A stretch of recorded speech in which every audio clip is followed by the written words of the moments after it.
Nah, pada sore hari ini kita juga akan belajar secara langsung kepada ahlinya ya, yang berkaitan tentang menulis berita. Nah, sebelum kita mulai pada acara sore hari ini, silakan bagi teman-teman yang mau menyiapkan catatan terlebih dahulu, dan silahkan posisikan duduknya senyaman mungkin agar kita bisa menerima dan menyerap ilmunya dengan maksimal ya. Nah, tidak lupa juga bagi teman-teman yang hari ini mau tahu lebih dalam mengenai beliau ya, mengenai Bapak Anton Supriyatnasin, boleh dikepoin di akun IG pribadi Bapak Anton, betul? Ada ya. Di Facebook. Di akun atau Facebook ya, mungkin nanti cari saja. Tapi ini ada akun IG @anton_Supriyatna_sin ya. Baik, langsung saja ya supaya tidak mengambil banyak waktu. Kita masuk ke acara inti, yaitu penyampaian materi yang akan disampaikan oleh Bapak Anton Supriyatnasin. Sudah siap Bapak? Iya, siap. Mangga dihaturanan. Ya. Assalamualaikum warahmatullahi wabarakatuh. Waalaikumsalam. Terima kasih Ibu Adit. Sebentar lagi kan Ibu Adit. Atas ininya apa pembukaannya pada pertemuan kita sore ini. Jadi sebetulnya ini ada paparan yang 17 halaman, tapi nanti kita loncat-loncat saja, kalau tidak terlalu perlu tidak kita ambil bahasanya gitu ya. Nah, kepada saya diminta untuk membahas ihwal berita. Ini ada beberapa hal yang bisa dicuplik dari beberapa pendapat yang memberikan definisi tentang berita ya. Misalnya, berita adalah suatu kenyataan atau ide yang benar yang dapat menarik perhatian sebagian besar khalayak, publik atau masyarakat. Ada yang menyebutkan juga sesuatu yang aktual, termasa, yang dipilih oleh wartawan untuk dimuat dalam surat kabar atau karena ia dapat menarik perhatian pembaca. Ini masih ada definisi surat kabar karena definisi-definisi ini lahir pada tahun 50-an, 60-an lah, ketika belum ada televisi yang begitu meluas, belum ada internet, jadi pendekatannya masih pendekatan media cetak ya. Kemudian ada juga pendapat berita adalah laporan pertama dari kejadian yang penting yang dapat menarik perhatian umum. Teman-teman sekalian, dari beberapa definisi ini terbayang nggak sih sebuah berita itu apa? Terbayang kan? Informasi. Pada dasarnya kan berita itu adalah informasi yang disampaikan dari media, melalui media massa pada publik, gitu ya. Kita batasi di sini, berita itu adalah yang disampaikan oleh media massa, karena pada saat ini ada dua media yang menonjol. Pertama media massa dan kedua media sosial, medsos. Kalau media massa adalah media yang kita pahami, media yang memiliki korporasi, diterbitkan oleh sebuah perusahaan. Di situ ada media televisi, ada media cetak, ada online, ada radio dan sebagainya. Tapi kalau media sosial adalah media yang dipublikasikan oleh individu-individu sebagai sebuah interaksi sosial di antara mereka, ya, tidak dibikin oleh sebuah korporasi. Jadi teman-teman di sini, dan tidak terverifikasi oleh Dewan Pers, misalnya oleh aturan-aturan kode etik segala macam. Kalau teman-teman sering aktif di medsos misalnya, bisa kita melihat media sosial yang ada akun Twitter, ada Facebook, ada IG dan sebagainya. Jadi orang bisa main apa saja di situ, kadang-kadang juga kebablasan tanpa ada kode etik yang mereka pegang di situ.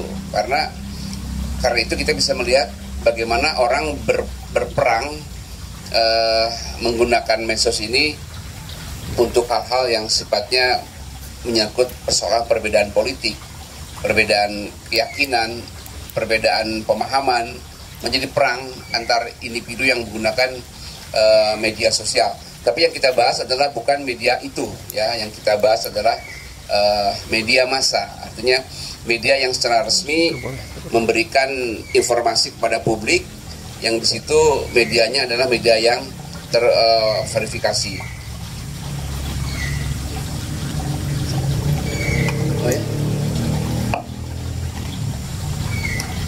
Oke. Nah, kemudian kita lihat di halaman berikutnya, saya membagi beberapa hal tentang jenis-jenis berita, ya. Jadi di dalam sebuah koran, misalnya koran Gala atau koran Kompas, kita akan menemukan banyak jenis berita, ya. Pertama ada berita yang disebut dengan straight news. Straight news itu berita-berita langsung, berita-berita yang mengungkapkan fakta secara langsung, bukan sebuah berita atau bukan sebuah tulisan yang di situ mengandung kisah human interest dan sebagainya. Tapi ini berita-berita yang sifatnya langsung. Seperti kita lihat di koran Gala misalnya, ada berita tentang off-road Ranca Upas di luar perkiraan yang kemarin merusak di daerah mana, Ciwidey gitu. Nah itu termasuk pada straight news, ya. Nah, straight news itu terbagi juga menjadi dua. Pertama, hard news, artinya berita yang keras, berita yang sifatnya di situ agak berat isinya. Dan yang kedua adalah soft news, yaitu berita yang agak lunak gitu, ya. Tidak begitu penting tapi layak untuk kita ketahui. Misalnya untuk hard news, misalnya kembali ke sini off-road Ranca Upas di luar perkiraan. Di situ terjadi kerusakan besar Ranca Upas segala macam, itu bisa dikategorikan sebagai hard news atau berita-berita yang keras gitu, ya, berita-berita yang berat. Tapi ada juga berita-berita yang lunak, misalnya begini. Odesa menyelenggarakan kursus jurnalistik. Nah, kita beritakan di media misalnya. Itu kategorinya masuk pada soft news, artinya berita yang ringan lah, ringan tapi orang perlu tahu tentang kegiatan ini. Nah, beberapa kategori berita juga saya tulis di sini. Ada misalnya ada berita investigasi, ada berita mendalam atau depth news. Depth news itu sebuah berita yang mendalam. Jadi misalnya kita akan menulis tentang aktivitas pertanian di daerah Ceminyan misalnya. Nah, kita melakukan penggalian informasi selengkap mungkin, sekomprehensif mungkin dengan mewawancari berbagai macam sumber, ya. Kita tampilkan di situ tidak sebagai straight news, tapi sebagai tulisan yang mendalam dengan berbagai sisi yang kita ungkapkan. Itu depth news, ya, berita mendalam. Tapi ada juga yang namanya berita investigasi. Nah, berita investigasi ini dalam dunia jurnalistik itu dikategorikan sebagai berita yang sangat bergengsi, ya, karena dia berangkat dari sebuah asumsi terhadap sebuah fenomena, terhadap sebuah keadaan, kemudian dia melakukan penyelidikan terhadap asumsi-asumsi yang dia bangun gitu. Misalnya begini, di Kabupaten Bandung diduga terjadi penyimpangan bantuan untuk pesantren misalnya dari pemerintah. Nah, kita mendapat informasi beberapa pesantren bahwa bantuan itu tidak utuh mereka terima. Harusnya dari pusat misalnya 100 juta, kemudian mereka terima hanya 50 atau 30 juta. Nah, beberapa sampel itu kita kumpulkan secara acak, kemudian kita melakukan mapping berapa pesantren yang menerima di Bandung ini, ada sekian ratus pesantren misalnya, lalu kita melakukan asumsi di situ. Kita ukur, kita kumpulkan data-data itu, kita bikin beberapa pertanyaan untuk pendalaman, kemudian kita lakukan gerakan ke lapangan. Kita investigasi ke situ. kita bertanya kepada pesantrennya, kita bertanya kepada pemberi bantuan, dan banyak hal yang kita pertanyakan di situ untuk mengungkap dugaan terjadinya penyimpangan.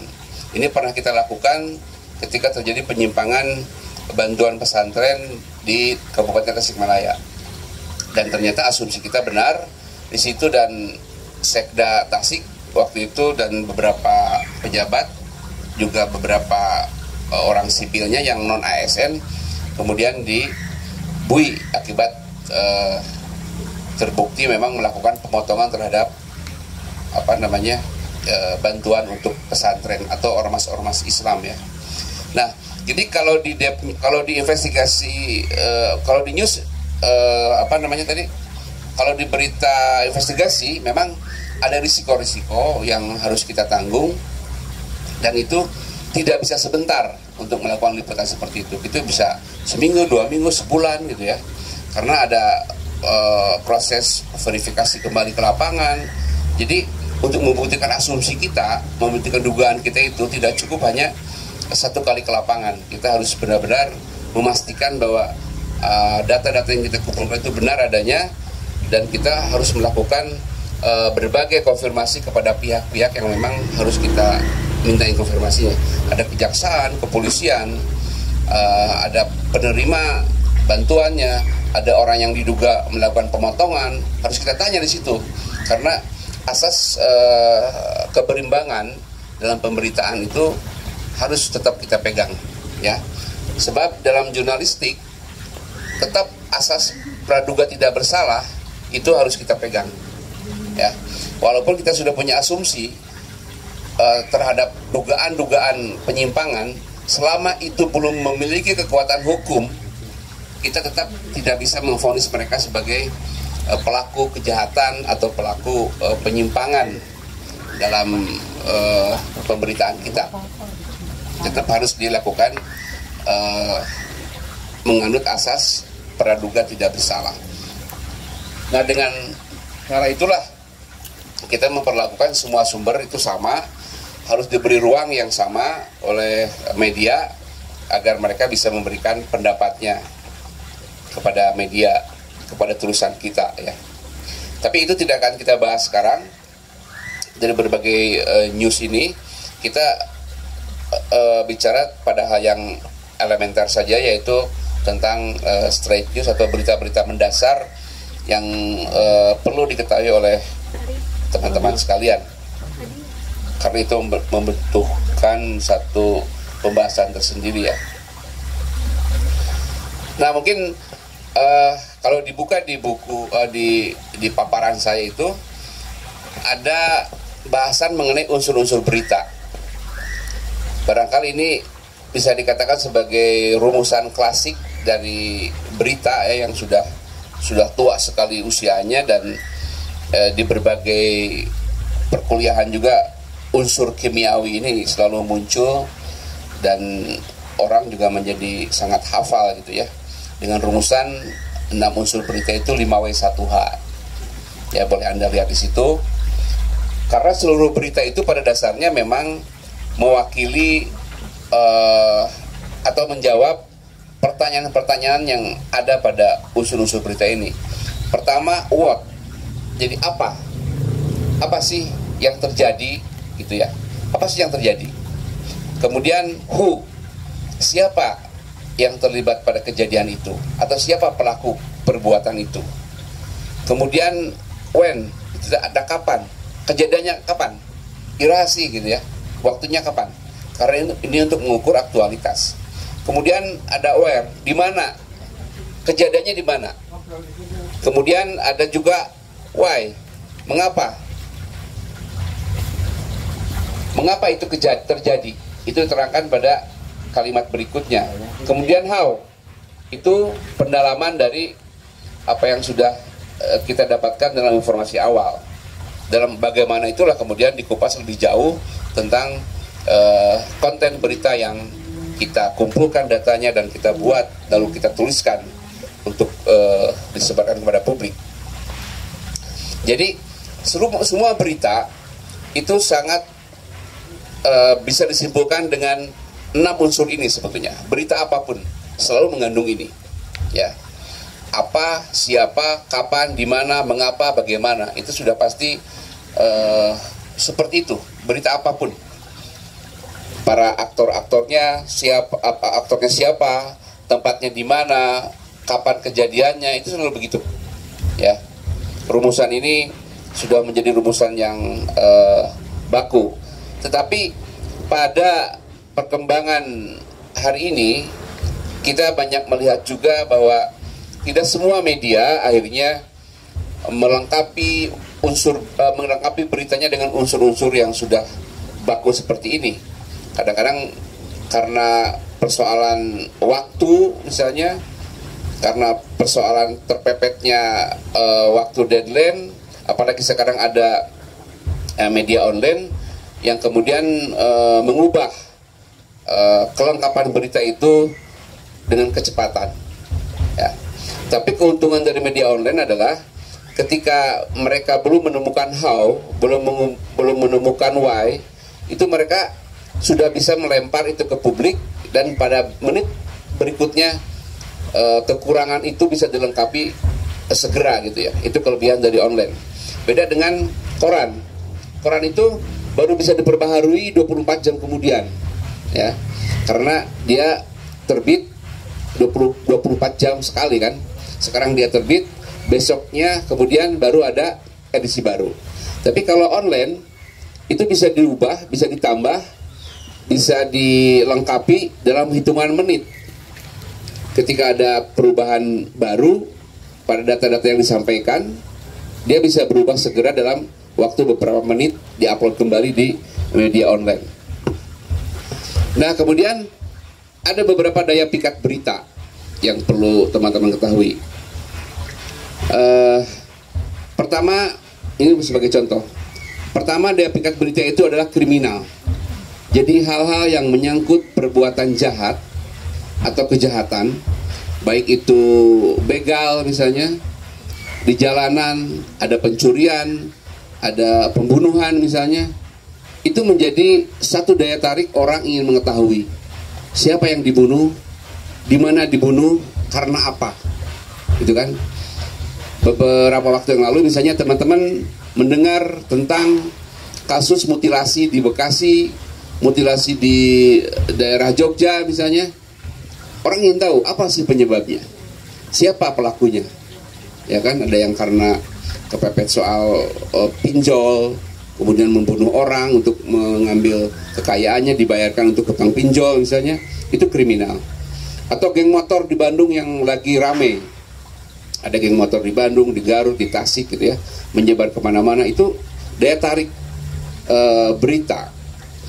Kemudian ada unsur kedekatan. Kedekatan di sini artinya geografis ya, proximity. Artinya orang Garut misalnya ketika ada di Bandung, dia akan cenderung mencari berita-berita yang bersangkut paut dengan daerahnya. Walaupun dia udah tinggal lama di Bandung, dia akan ingin tahu ada apa sih berita di Garut hari ini. Dan dia buka berita-berita di beberapa koran itu yang ada kaitannya dengan daerahnya sendiri. Itu namanya kedekatan atau proximity dengan ukuran geografis ya. Kemudian ada daya pikat lainnya adalah uang. Ya, uang kalau kita bicara soal misalnya kemarin di Kementerian Keuangan ada isu tentang 300 triliun, ada transaksi yang tidak wajar misalnya, ada dugaan-dugaan korupsi, pokoknya yang menyangkut soal uang, ya, penyimpangan bantuan segala macam, itu akan selalu menarik perhatian dari publik. Kemudian seks ya, seks di sini tidak harus dikaitkan dalam bentuk hubungan antar lawan jenis, tidak seperti itu, tidak sesempit itu ya. Tapi juga bicara soal kesehatan seksual, kesehatan reproduksi misalnya. Tapi juga ada aspek-aspek yang sifatnya menyangkut syahwat gitu ya. Kenapa begitu banyak tayangan-tayangan di televisi atau di media lain yang menyangkut tentang perilaku seksual dari artis misalnya, dari para pesohor, itu karena ada unsur itu yang ingin publik ketahui. Walaupun sebetulnya dalam rumus jurnalisme yang umum dikatakan bahwa yang disebut berita itu adalah hal-hal yang menyangkut kepentingan umum. Di situ sudah menyangkut kepentingan umum, bukan persoalan-persoalan pribadi. Tapi yang sekarang terjadi adalah hal-hal yang sifatnya pribadi juga diekspos besar-besaran oleh media karena permintaan publik juga untuk mengetahui itu, gitu ya. Misalnya apa hubungannya misalnya kita ingin mengetahui lebih jauh tentang kekayaannya Raffi Ahmad misalnya, untuk kepentingan umum kan nggak ada, untuk kepentingan umum. Kemudian apa pentingnya kita mengetahui perceraian dua orang artis misalnya yang lagi rame antara Ferry Irawan dan siapa tuh? Siapa? Suka nonton gosip. Ya, kayak gitu kan? Artinya itu dari sisi kepentingan umum apa sih nggak ada gitu ya. Tapi ada sifat masyarakat yang kepo, yang ingin tahu kehidupan itu karena memang media menyodorkan hal itu kepada publik. Kalau dalam teori komunikasi ada yang disebut sebagai agenda setting. Jadi itu bagian dari agenda setting media, bagaimana ketika sebuah informasi diulang-ulang terus, disodorkan terus kepada kepada publik, akhirnya publik merasa bahwa itu hal penting yang harus mereka ketahui. Nah, jadi akhirnya publik juga banyak terjebak oleh agenda setting itu karena ditawarkan oleh media terus-menerus, ya akhirnya menjadi makanan pokok sehari-hari, terutama kaum ibu ya, sambil masak, sambil ya nemenin anaknya, sambil nonton berita gosip, ada info selebriti lah segala macam yang tidak penting pun menjadi dianggap penting.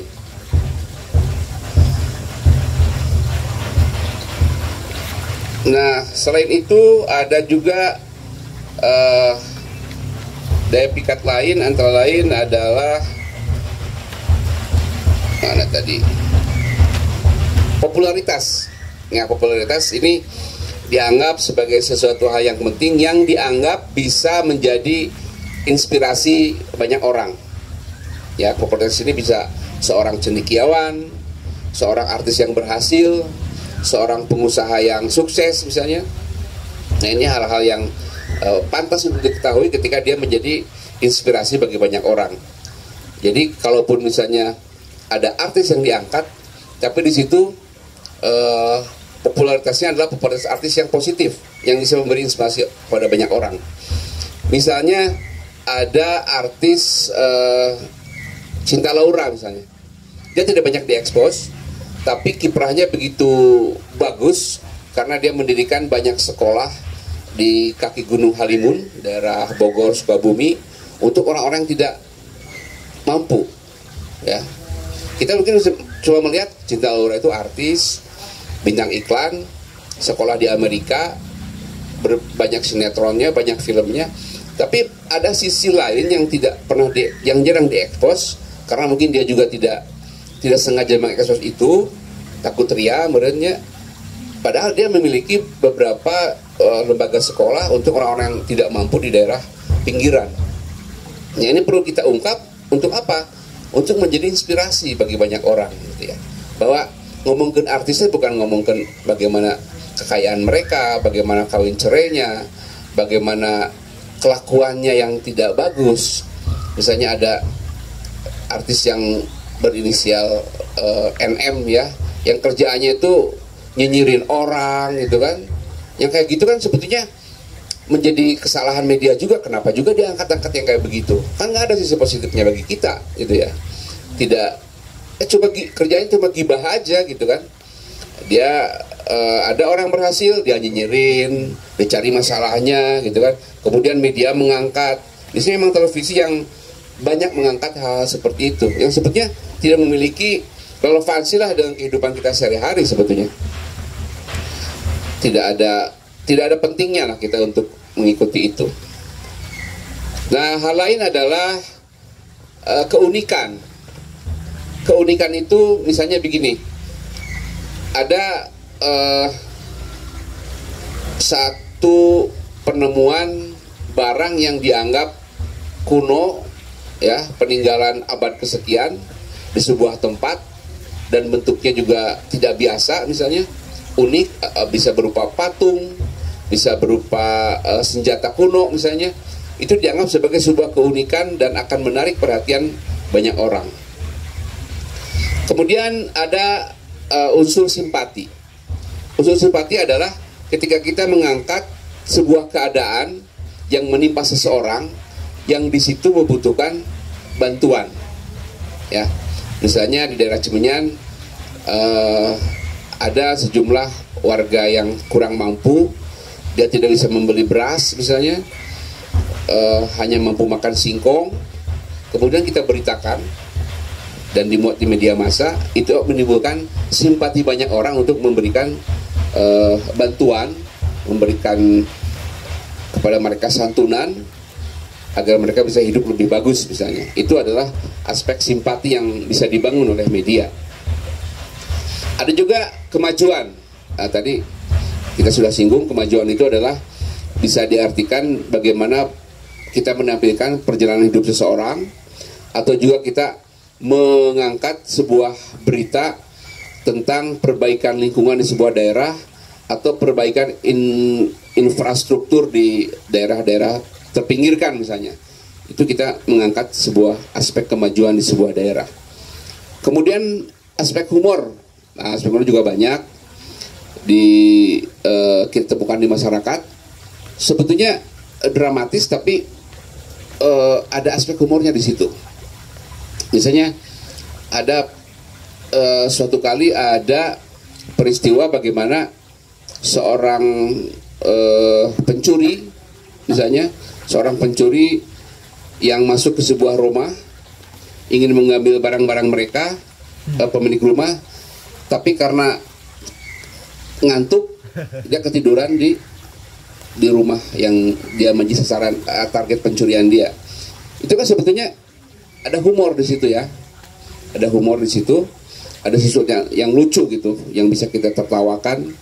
Atau juga ada pencuri yang mengambil kendaraan mogenya patwal kepolisian gitu kan, dia nekat dalam keadaan mabuk dia ambil. Itu kan sebetulnya kriminal, tapi humor di situ, ada sesuatu yang lucu yang bisa kita tertawakan. Itu beberapa hal, sebenarnya masih banyak, ada sekitar ya 15 sampai 20 sebetulnya aspek-aspek yang bisa menjadi daya tarik dari sebuah berita, tapi kita ringkaskan saja, ya. Nah, kira-kira di mana berita bisa kita peroleh? Ini tidak ada batasan, ya.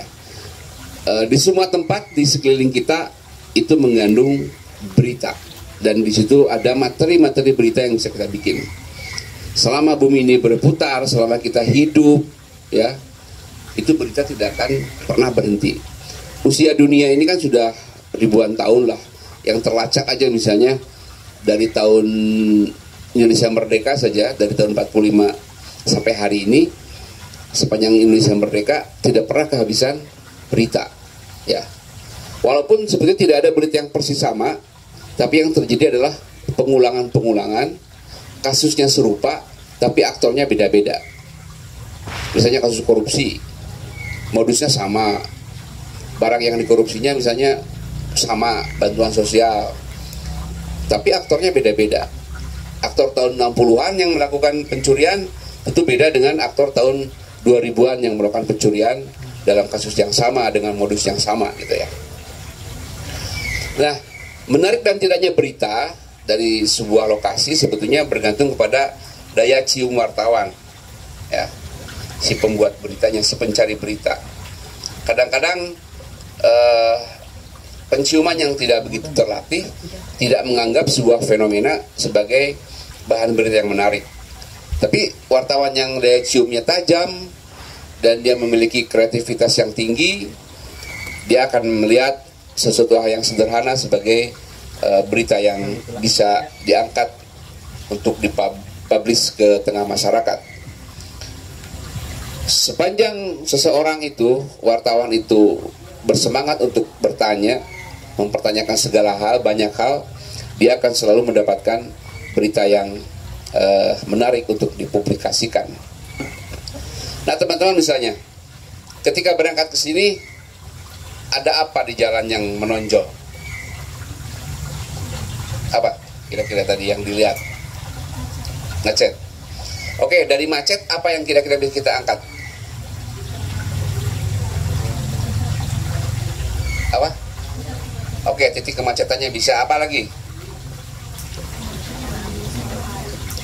Kemacetan sore hari. Terus apalagi yang menyebabkan kemacetan apa? Penyebab. Apa penyebabnya kira-kira? Pedagang kaki lima. Oke. Terus ya pesawat tumpah. Oke. Jam pulang kerja. Terus masa kendaraannya nggak disebut? Ya kan macet. Berarti kendaraan. Selain kendaraan apa yang berkaitan dengan kemacetan? Ruas jalan, ya kan? Nah kita di situ bisa mengangkat satu berita yang menarik, misalnya di daerah mana nih?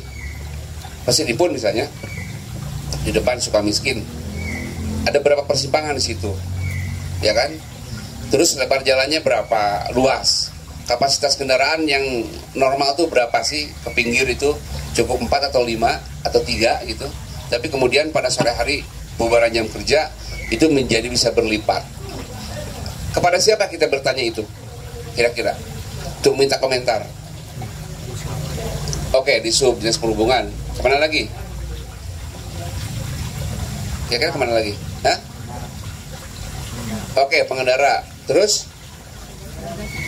Ya, pakai setempat. Oke, apalagi? Yang sangat berkaitan instansi mana? Kepolisian. Oke, tadi di sub kepolisian. Apalagi? Yang bertanggung jawab terhadap keberadaan jalan. Apa? PUPR atau dinas bina marga ya, PUPR tapi di bidangnya dinas bina marga. Nah itu kita sudah menemukan, ketika kita jalan saja kita sudah menemukan sebetulnya bahan-bahan berita yang bisa kita bikin ya. Sekarang jalan-jalan jauh misalnya tidak di jalanan, di sini saja misalnya, apa yang Anda temukan? Apa? Oh bisa, Anda bisa membuat berita sederhana tentang acara kursus jurnalistik Odisha. Diikuti oleh beberapa peserta, di mana tempatnya, siapa saja pembicaranya, materi apa saja yang disampaikan. Itu kan sebuah berita ringan, soft news maksudnya ya. Kemudian dari lingkungan ini saja, kalau teman-teman misalnya menjadi relawan di sini, apa yang ditemukan di lapangan? Sabtu Minggu Anda menjadi relawan di tengah-tengah masyarakat, di tengah-tengah anak kecil, di sekolah Samin misalnya, apa yang ditemukan kenyataan? Coba. Nah itu kan, itu hal kecil, tapi kalau itu ditarik ke wilayah yang lebih luas, kita bisa menemukan angka mungkin di Cemenyan, yang angka yang luar biasa tentang kemampuan baca anak-anak di umur sekolah awal gitu ya. Harusnya kan kelas 3 SD, kelas 5 SD itu mereka sudah lancar membaca kalimat sebetulnya. Tapi kita menemukan di sini ada yang belum bisa apa-apa, masih diejak gitu ya, masih diejak, masih kayaknya tidak lancar gitu. Mungkin di sebuah kelompok Samin, di sebuah basis sekolahnya, kita hanya menemukan misalnya 2-3 orang gitu ya. Tapi coba kalau kita tarik itu ke tingkat yang lebih tinggi, misalnya ke sebuah desa Cimenyan atau desa Cikadut, desa Mekarmanik, mungkin angkanya bisa jauh lebih banyak. Dan itu akan mewakili bagaimana tingkat atau bagaimana kualitas pendidikan di sebuah desa di Kabupaten Bandung. Itu bisa diangkat yang lebih luas. Karena kumpulan-kumpulan kecil itu kan kalau dijumlahkan bisa menjadi angka yang besar gitu ya. Nah ini tentu kita perlu konfirmasi kepada Dinas Pendidikan, kepada Bupati, kepada Camat ya. atau pejabat-pejabat setempat yang memang bertanggung jawab terhadap keberlangsungan pendidikan. Jadi banyak hal yang bisa kita angkat, walaupun kelihatannya sederhana tapi serius menjadi persoalan yang menyangkut nanti pada kebijakan pemerintah di bidang pendidikan. Misalnya ketika Anda jalan-jalan kemudian menemukan para buruh pemecah batu, di sini kan banyak. Buruh pemecah batu ini kondisinya sekarang mengkhawatirkan, terutama setelah terjadinya pandemi COVID kemarin ya. Banyak di antara mereka yang menganggur karena order berkurang, proses pembangunan di kota-kota yang memerlukan material batu pecah, ini batu templek ini namanya, itu sangat kecil sekali permintaannya. Tentu itu berpengaruh terhadap para pekerja di pinggiran seperti ini yang kerjanya memang memecah batu. Nah ini kan menimbulkan pengangguran baru, ada kemiskinan baru, walaupun mereka juga selama ini hidupnya pas-pasan, miskin, tapi karena ditambah oleh persoalan wabah corona, mereka tambah-tambah menjadi lebih miskin lagi. Nah kita di situ bisa bertanya berapa banyak buruh pemecah batu di sini, berapa yang kemudian sudah tidak lagi bisa bekerja, kemudian mereka apa yang dilakukan ketika mereka tidak memiliki uang segala macam. Ya itu menjadi bahan-bahan berita yang penting untuk diangkat karena menyangkut hajat hidup orang banyak dan orang-orang kecil sebetulnya. Karena salah satu tugas dari jurnalis, tugas dari media adalah melakukan fungsi kontrol sosial terhadap kebijakan pemerintah. Nah, situasi pandemi itu juga memerlukan campur tangan lebih jauh dari pemerintah ketika terjadi pengangguran-pengangguran baru akibat pembatasan sosial yang dilakukan oleh pemerintah untuk pemulihan ekonomi karena corona misalnya. Nah itu kan berpengaruh terhadap orang-orang seperti itu. Nah mungkin kita yang ada di kota tidak begitu memperhatikan bahwa munculnya kemiskinan baru di pinggiran karena persoalan berkurangnya aktivitas pembangunan fisik di perkotaan, gitu ya. Termasuk tadi pengrajin atau buruh-buruh pemecah batu itu. Nah ada beberapa hal penting yang harus diketahui ketika Anda menuliskan berita misalnya. Di dunia jurnalisme, di dunia media massa dikenal adanya kode etik jurnalistik ya. Semua profesi itu memiliki kode etik. Kedokteran memiliki kode etik, anggota dewan memiliki kode etik, guru juga memiliki kode etik, ASN memiliki kode etik, termasuk juga profesi wartawan memiliki kode etik. Jadi kode etik itu semacam polisi moral bagi mereka yang bekerja dalam profesi tertentu. Karena itulah sering ada misalnya sidang etik anggota dewan, sidang etik kedokteran misalnya. Sebelum itu masuk kepada persoalan ranah hukum, biasanya diselesaikan di sidang etik masing-masing profesi ya. Nah sebuah berita itu harus berimbang dan adil. Misalnya begini, Anda memberitakan sebuah konflik yang